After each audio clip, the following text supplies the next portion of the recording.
Ben ritrovati dalla redazione. La sala operativa dei Vigili del Fuoco del Comando di Trieste ha ricevuto ieri una segnalazione per un principio di incendio vegetazione nei pressi di via di Montedoro nel comune di San Rolligo. Immediatamente sono state inviate sul posto la squadra del distaccamento di Muggia e la squadra AIBA antincendio boschivo della sede centrale che, giunte rapidamente sul posto, hanno estinto le fiamme prima che si propagassero ad un vicino vigneto e alla boscaglia.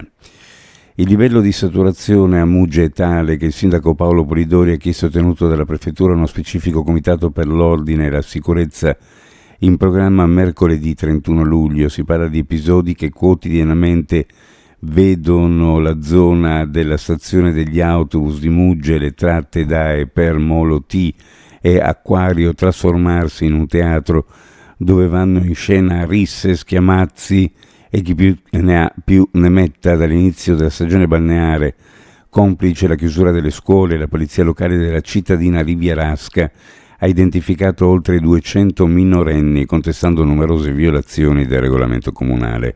Niente di rilevante dal punto di vista penale, anche se la reiterazione di determinati comportamenti ha mandato su tutte le furie il primo cittadino di Muggia. Con soddisfazione e orgoglio la Regione Friuli Venezia Giulia patrocinerà la partita Italia-Israele, come avviene regolarmente per eventi internazionali di questa rilevanza. La decisione già annunciata è ora concretizzata, dando risposta positiva alla richiesta della Federazione Italiana Giuoco Calcio, ed è stata assunta con la convinzione che nello sport non debba esserci spazio per alcun tipo di discriminazione. Lo ha detto il governatore del Friuli Venezia Giulia Federica, confermando la disponibilità dell'amministrazione regionale. La partita, valida per la Nations League, è in programma il 14 ottobre allo stadio di Udine. Il sindaco Alberto Felice Dettoni aveva negato il patrocinio considerando l'evento divisivo. I vini di piccoli produttori, prodotti da forno, artigianali e altre delizie, saranno protagonisti di una festa sul mare Malvasia in Porto, giunta alla sua quinta edizione a Muggia.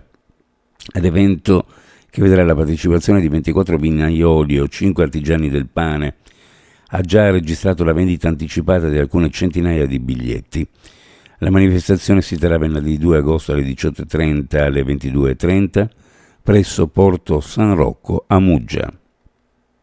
Uno sguardo alle previsioni meteorologiche. Oggi cielo in genere sereno, poco nuvoloso su pianura e costa, sulla zona montana cielo poco nuvoloso, nel pomeriggio variabile sulla zona occidentale, con possibili rovesci o temporali isolati sulla Carnia, venti a regime di brezza, caldo afoso dal pomeriggio in pianura e in serata sulla costa.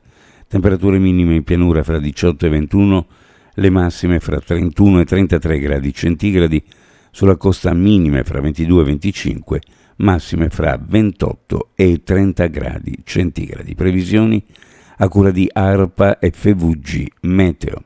È tutto per il momento con l'informazione, grazie per averci seguito. A più tardi.